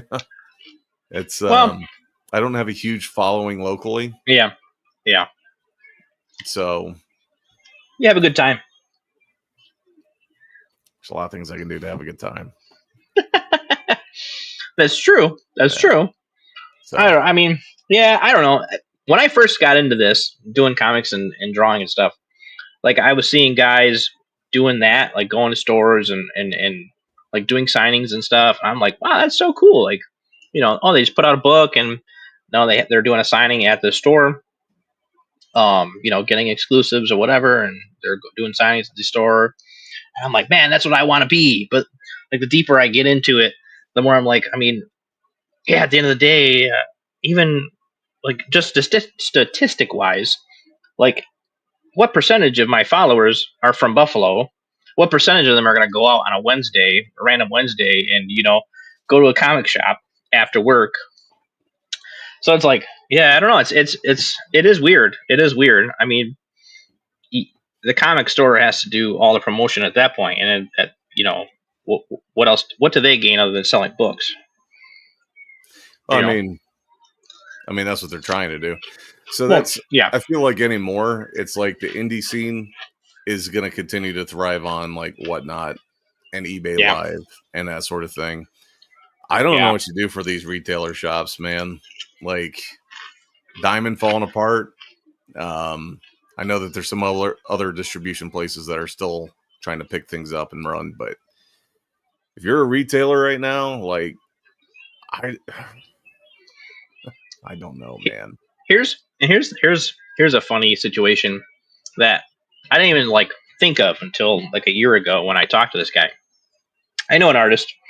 He's really cool guy. Like if you message him and talk to him, I don't want to name drop right now. Um, but so he got himself into a situation where he was doing his art books, and then he actually became a retailer Yeah, himself. He became a retailer because after COVID, it was no longer as specific to brick and mortar stores. They right. kind of opened it up a lot. So he fairly cheaply got a buy-in to become a retailer and started doing buying his own exclusives. Once he got to a certain point, like he like leveled up Yeah, his comic game every time, and like he would just sell his art. He would buy his own exclusives. So right. then he would promote that, like this is my exclusive. Like you almost become your own comic store at that point, and like that's mind blowing. Like talk about like a good business. You don't need any other comic store. You are the comic store. Yeah, as long as you got enough people to sell to, that's the He did. that's He did eventually open a brick and mortar store, um, because he like was selling through Whatnot and making bank that way. He actually has like a team of guys who sell for him now. Like he does that well. It's crazy. yeah. Yeah, I can go that way. I know a couple folks have done that, especially if you're using Whatnot and that sort of thing to sell. That Hmm. can make a big difference. Let's take a Yeah. quick little segue break here to take a look at a couple of our buddies that do have some Kickstarters going on here. Let's Yeah, see. buddy. We had shared Kevin's realism book a while ago. He has only 3 days left. That's sick. And the very first Kickstarter, let me mute this. Very first Kickstarter he's done. He's already crushed his goal, $5,000 goal. He's at 8,500. If you guys are watching and you haven't backed yet, consider picking up realism. Even if it's not for you, as a gift for somebody else. I just posted it in the chat. Kevin's a good dude. He was actually one of the first guys that I had talked to that had encouraged me to get back into doing art full time. Not even full time, just doing conventions again. So I had done one or two, and then I had taken a break due to some family stuff that was going on, and met him at a show. And super nice guy. He looked at some of my art and was like, "Yeah, dude, just sign up for one. Just do it. You should do it." So glad to see that his first Kickstarter is going really well. That's awesome. Portion of every sale that he does goes to I don't want to misrepresent what it is, but there's a his wife has Huntington's disease, and they're raising portion of the money that's raised for the Kickstarter is going to a foundation that helps with finding treatments, cures, and such for Huntington's. So, oh wow, that's awesome. Yeah. So good dude. That's wrapping up here soon, and then we've got one other that's coming up soon. You want to keep an eye on. This buddy Chris Loft 817 has his very first graphic novel coming out, and it's got how many pages? It's a long book, but he's going to have some leather bound options, that sort of thing. But you'll definitely want to check that out too. Cool. So you don't follow Chris already, I'm putting his info in the chat so you guys can check that out too. I'm in the process of reshipping a bunch of books out. So did I tell you that all my Alice in Slaughterland books were screwed up? Oh no. So when I first got them, they look great. Everything looks great. Yeah. Pages look great. Everything's great. Super excited. So I started paying for the postage for everything, get everything weighed up, and I start paying postage. I go to start packing orders, and I didn't realize it at first because it's not on every book. Like, you would be hard pressed to find an issue with this cover until you look really close, and it's hard to see. There's a little black strip there, right there. Oh, so weird. What had happened was, the way that I normally submit the file for printing is for the books that have like the square bound. Yeah. When you do the staple bound, the saddle stitch is what they call it in the business. Especially when you have thicker books, that means you almost have to stretch the image or stretch the page to fit around all those other pages, right? Like the cover, you need to print more cover. The image I submitted was not big enough, so everything that wasn't big enough got the little black strip. Ooh. Now, some books, can't tell. You can barely see it. May not even have it. In fact, to the point where I got about halfway through before I started noticing it. And some of the books, it was really bad. Like, yeah, like a couple millimeters, just black strip. So at that point, I'm like, shipping's already paid for. Shipping's already paid for. I'm just going to ship out these to everybody and then reorder the books, repack them, send out another batch.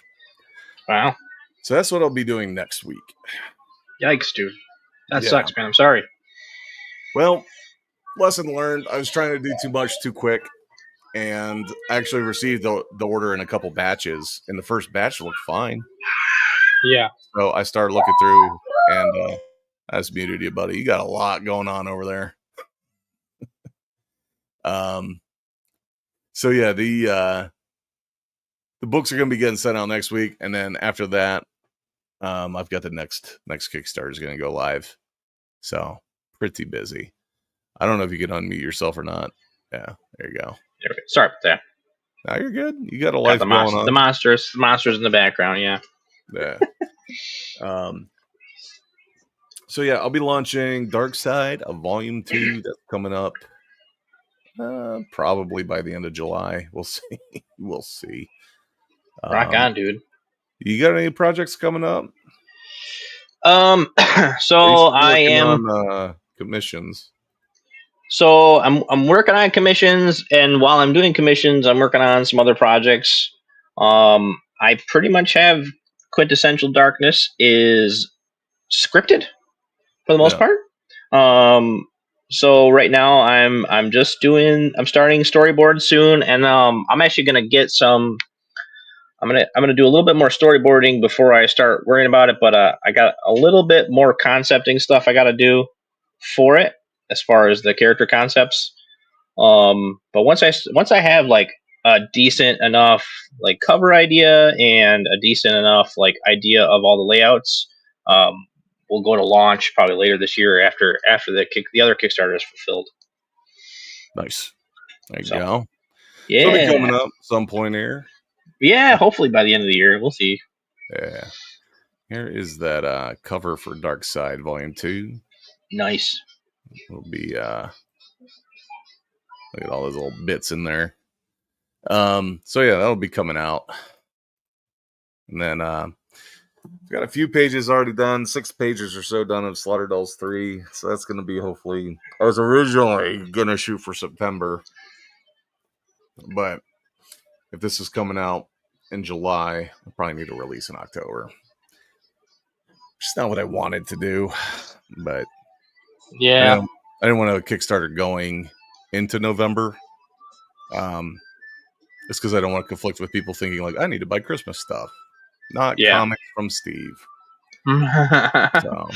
So we'll see. Yeah, you know what's funny? You say that though.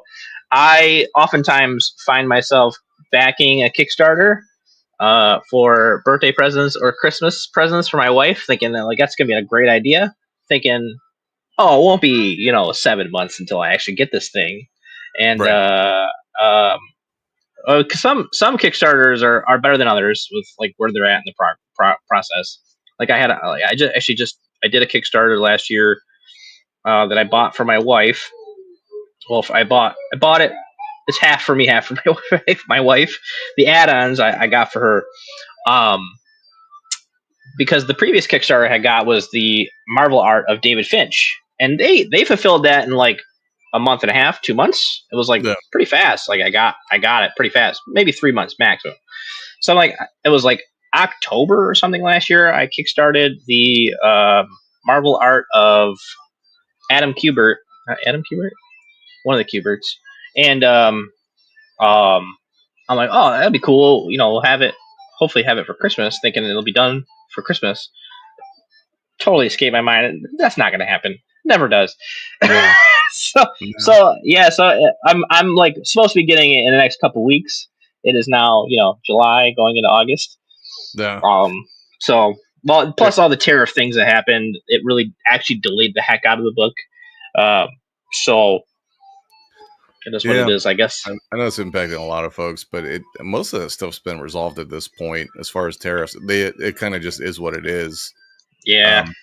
It's unfortunate, but I'm looking at my list right now. So I have 14 projects that I have backed that have been like successful pledges. Like there's a couple more that are still pending. Yeah. And there's at least 5 that have not shipped anything yet.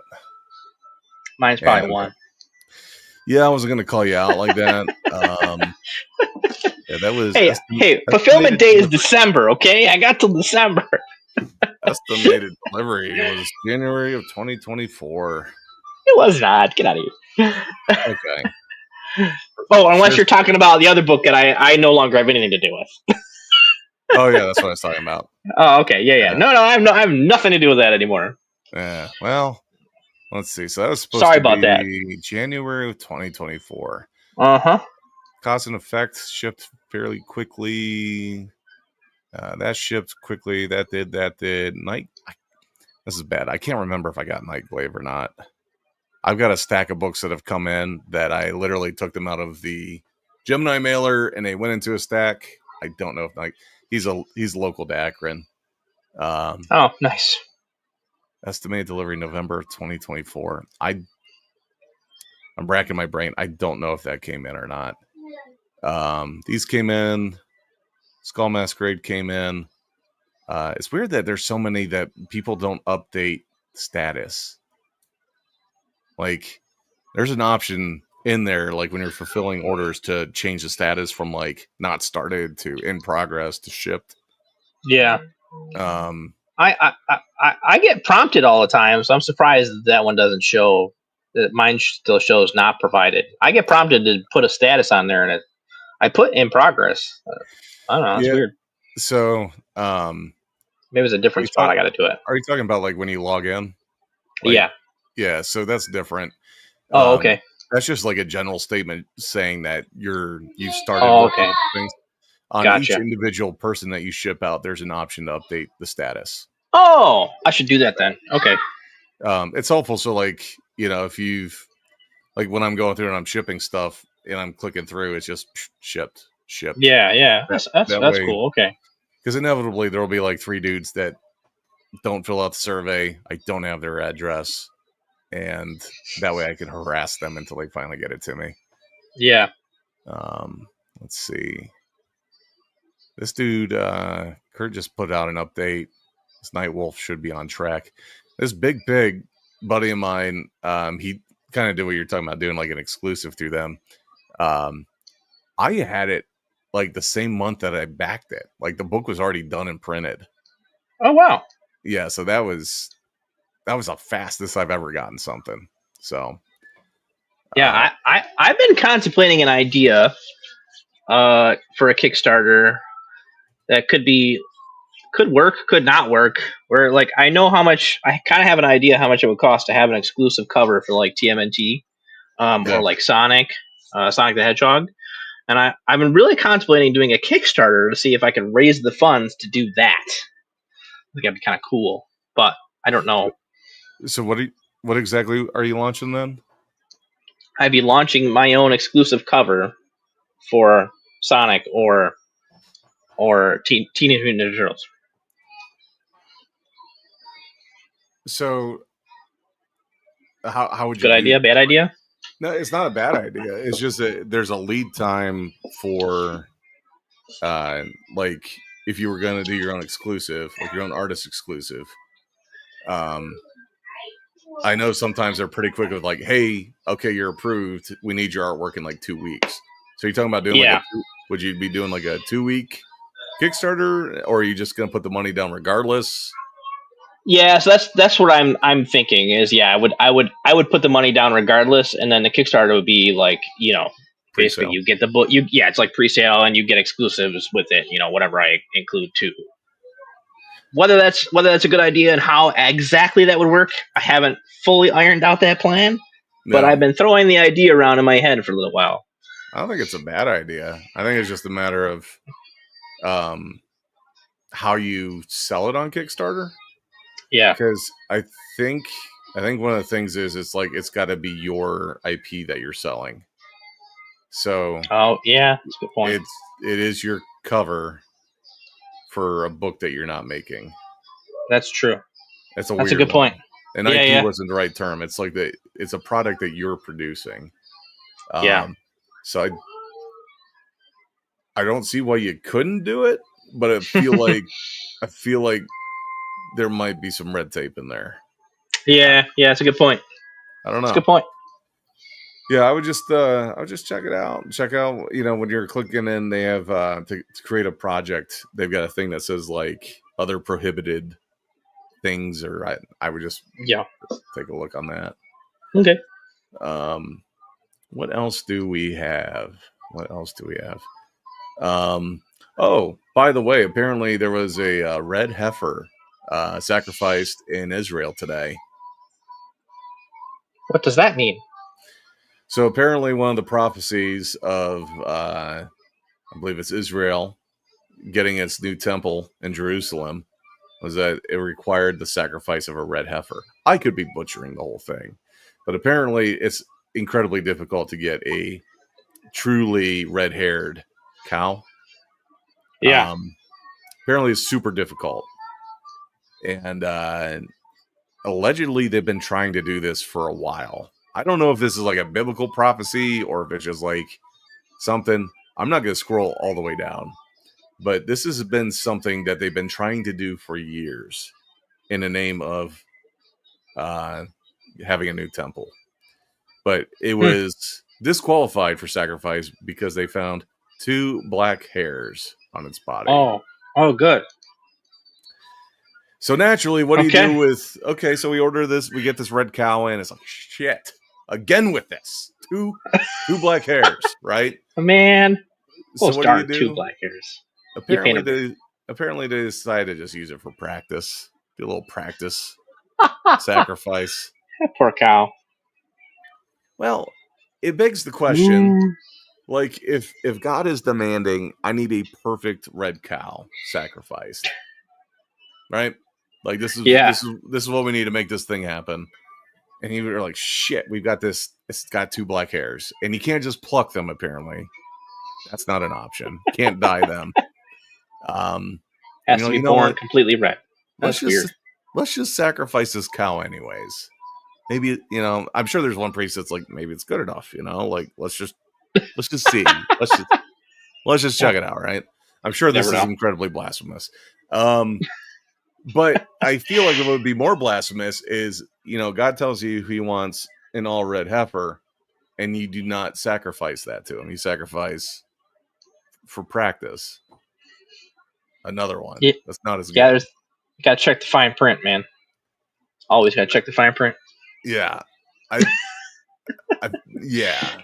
So I wholly find these people responsible for any problems that we have this upcoming weekend, any issues with sales, inconveniences, or even just like general headaches, that sort of thing. I chalk it up to these guys sacrificing a red cow with 2 black hairs. With 2 black hairs. Okay. Yeah.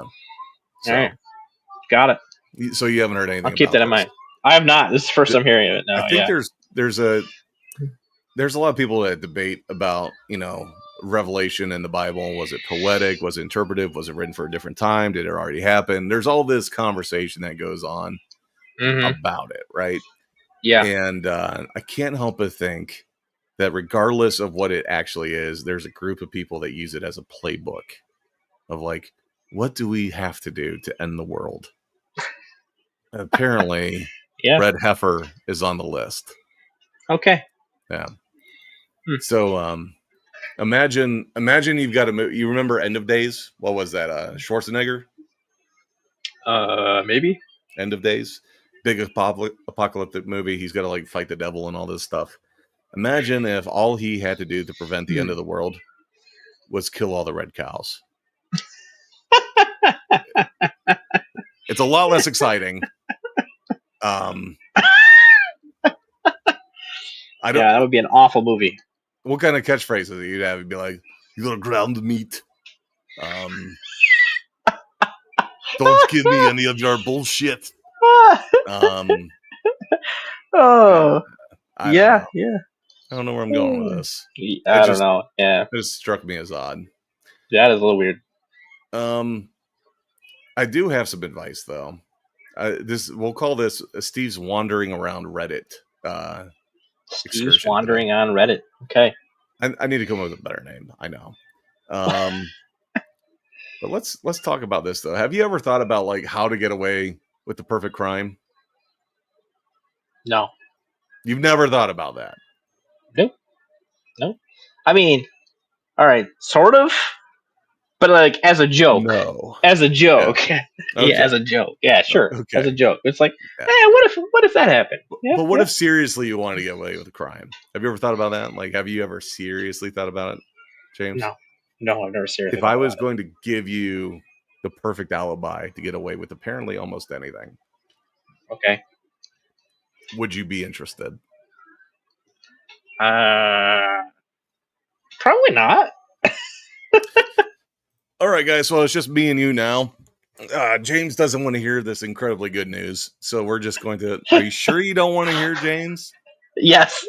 Tell me, Steve. What is it? Okay. What is this? I want to know Bank. because I want to go rob a bank. Okay, let's go. Well, Let's do it. shit. We're not gonna like rob a bank. Well, you said it's the perfect alibi. Come on, let's go. You have to do anything you want. I didn't say anything illegal. What?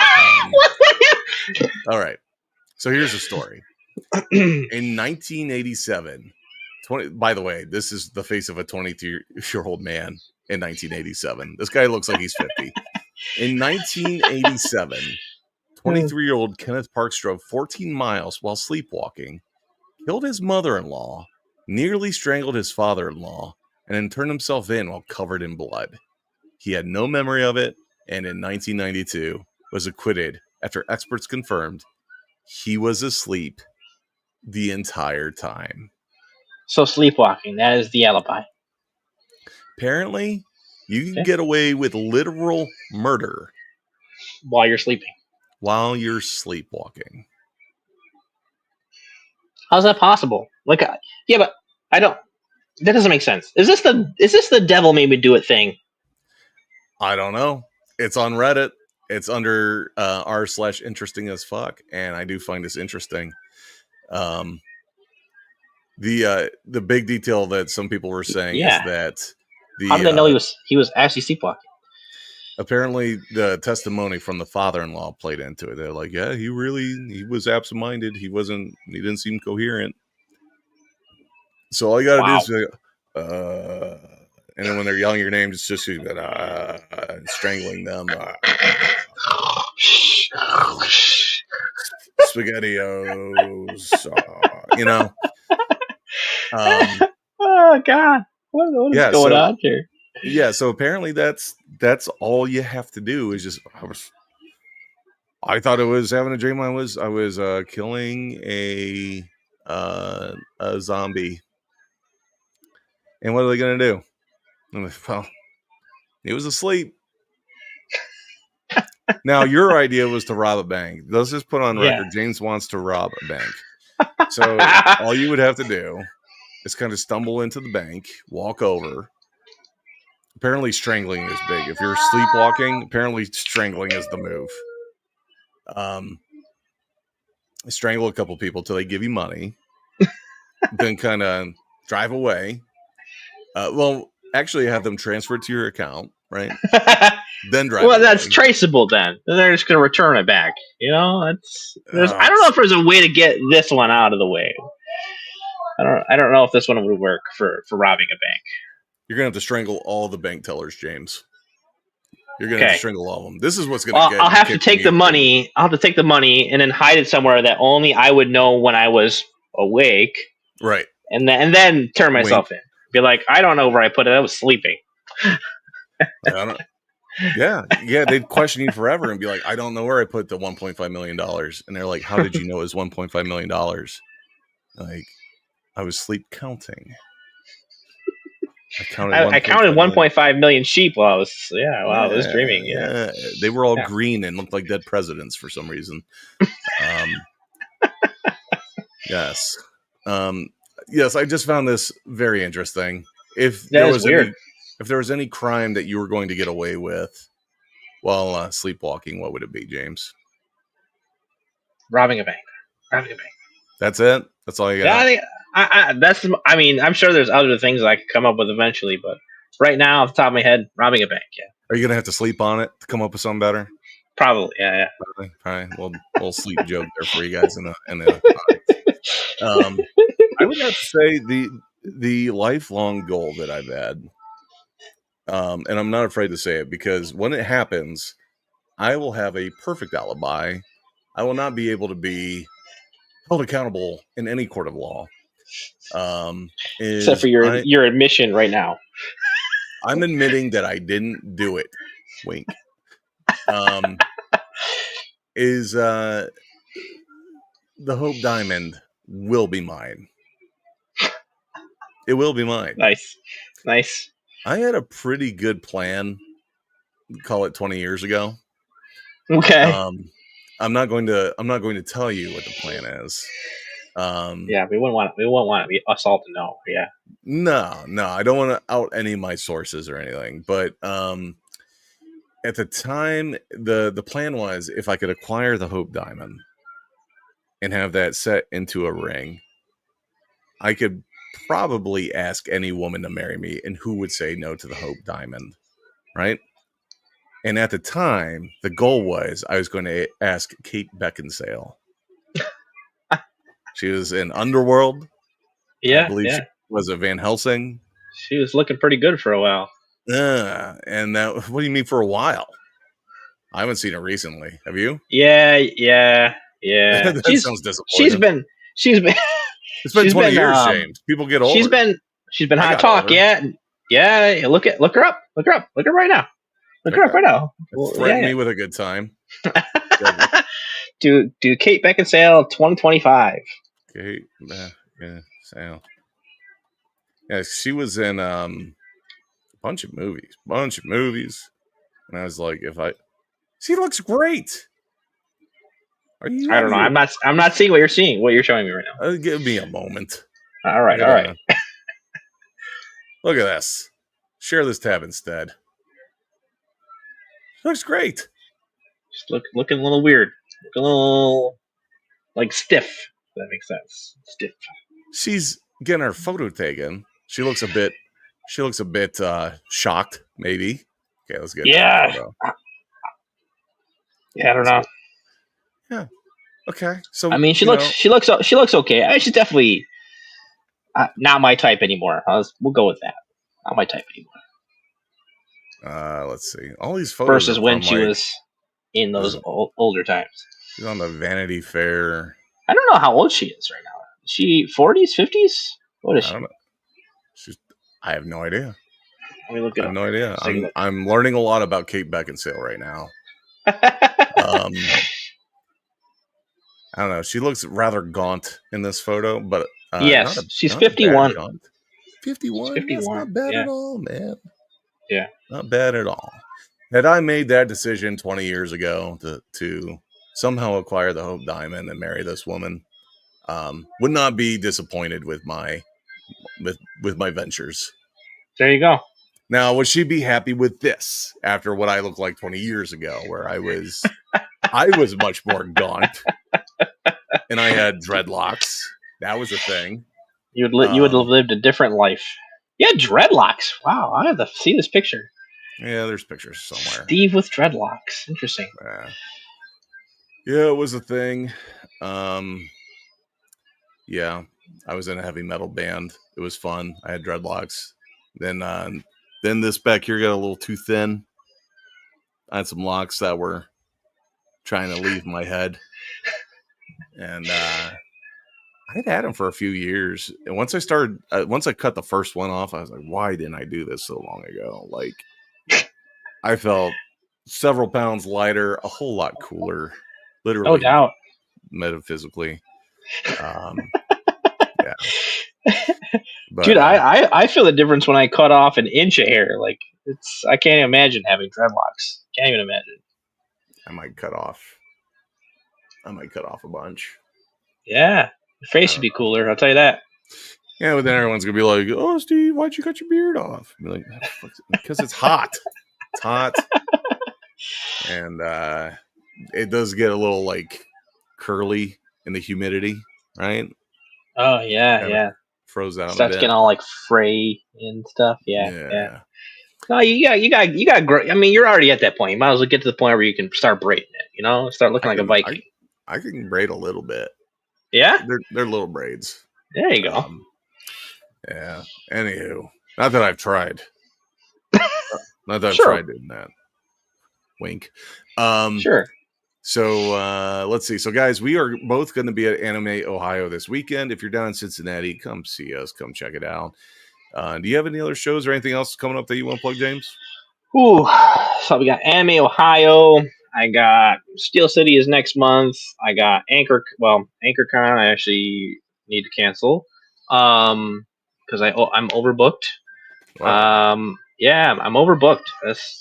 I have 3 shows in a month, so I have no time for the family, unfortunately. Slice Fest, Steel City Con, AnchorCon, Cornerstone Community Federal Credit Unions They have like a little like craft show thing. Yeah, it's gonna You say be a a crack very show? craft show. Craft Oh, crack. Whoops. show. Didn't mean to do It, that. listen, I'm not trying to sell drugs on here, okay? Mouse has a hair. I Mouse promise. has I hair. Actually, promise. got to get this mouse replaced. It's got a hair trigger on it now. Sometimes it double clicks for no reason. Oh, you'd be great at Call of Duty. Double taps all day, buddy. No, it's like if I try to Yeah, like there you click go. and drag a window, it'll just like stop dragging the. It's very That exciting sucks. problems to have this time. Yeah, that sucks. Yeah. Well, But yeah, so I've got Anime Ohio. Then I'm going to be on a short traveling break for the rest of July. I'll be nice. at Incarceration. If I could do a live stream from Incarceration, that would be pretty neat. That would be cool. Where's that? I will Mansfield, Ohio, 3-day metal festival. Nice. Let me see if I can show this off real quick. This was my band didn't make it big, but the guy that used to book us did. Oh, nice. This is his festival. So it used to be called Ink and the Clink, and then apparently there was a bunch of issues with that. That was being run and all this stuff. So somehow they got his name because he had been putting on shows and festivals, smaller scale. And this is the weekend, man. So Friday, the big name is Falling in Reverse, but they're gonna have Kill Switch Engage, I Prevail. Whoa. Drowning Pool. That's cool. Yeah. Saturday is Slipknot, Manson, Slaughter to Prevail. Dayseeker. I want to go. Yeah. Well, dude. I want to go just for Dayseeker. Holy crud. Oh, they got Spine Shank. I've never heard of them.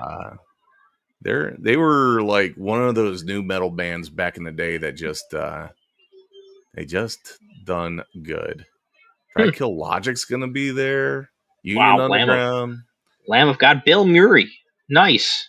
Crossfade. Wow. Nothing more. Whoa. In this moment, dude. Here's where I'm gonna disappoint some fans. I'm not a big Five Finger Death Punch fan. Yeah, I like 4 of their songs. They do have some good stuff, but my one brother is a diehard Five Finger Death Punch fan. And yeah, I equate them to being they are the metal version of Journey these days. Like if you listen to their music and just think Journey, but like heavy, that's five. It's all like the real power ballad, you know. Anyways, when is this? This July, was it 17th, 18th, 19th, something like that? Oh, I want to go to that, man. 18, 19, 20. Yeah. Wow. They so do an awesome Monday job, to Wednesday? dude. That's crazy. No, it should be 99% sold out. Wow. No, it's Friday, Saturday, Sunday, 18, 19, 20. So yeah, it sells out very quickly, and we're gonna have all access passes. We'll be walking around backstage. I want to go. Yeah, it's a good time, man. How far is this from you? It's like under an hour, so we'll be driving there and back every day. Oh, okay, nice. There was a long time ago where we would get like a hotel room and there'd be like 8 of us sleeping in one hotel room. Yeah, not no more. That's just not a thing anymore. So yeah, it should be a good time. If I could live stream from here, that'd be cool. Do like a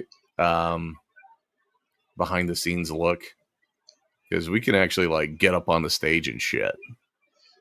Like, oh wow, yeah, there was really. I think it was last year. Like me and my one buddy, we walked up to like where all the lead acts would be standing on the main stage to overlook the crowd. That's cool. Yeah. So yeah. If you meet Rory Rodriguez from Dayseeker, I just tell myself hello. Huge fan. I'm gonna specifically find this guy. Just okay, that'd be great. Can you just say "fuck you, James" to the camera for me? I would take it. I would take that. I would take it, man. I would take it. I have been listening to Dayseeker for like the last year and a half, and just like that's most of my playlist now. Other than it's a couple other things. Yeah, they're good, man. I like them. God, there was one band It's I like can't. I it's can't. literally Like Taproot's even coming back for this. This is crazy. I haven't seen Taproot come out with a song in years.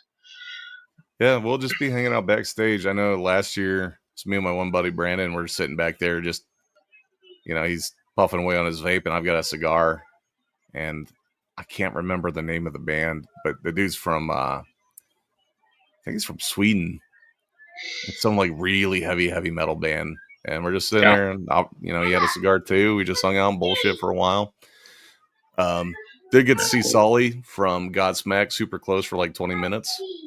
That's cool. So what is actually kind of really neat was there was a dude there with his kid, and we're kind of sitting around this like little common area, Mm-hmm. and this kid's in a wheelchair, and could tell that there was something going on that was not good, right? And come to find out, I don't know if it was Make a Wish or like a similar program, but his thing was he wanted to meet Sully from Godsmack. That's cool. And that dude, so Sully comes out and he's got a bunch of merch for this kid and like signed hats and signed shirts and shit. And probably spent 15, 20 minutes just hanging out with this kid, taking photos with him. And class act, man. Like, really That's cool to cool. see that kind of happen. And I was in a situation where I'm sitting here and I can't really move because if I do, of course they've got like video cameras and stuff to document everything. I'm like, I'm going to literally walk in between Sully and this kid. Like I'm You're gonna not be in frame. that guy. Yeah. Yeah. I'm not in frame, but if I do You're anything, I will be walking in front. Yeah. Sorry to ruin your memory, kid. Yeah. Anyways. That's cool. Cool. Well, friends, it was good hanging out. We should be on track to have shows the next foreseeable future. So Wednesdays, tune in. We'll keep it going. Friends, Hell thanks yeah. for tuning in. We'll see you next time. Peace. Peace, guys. Oops. We got to end it.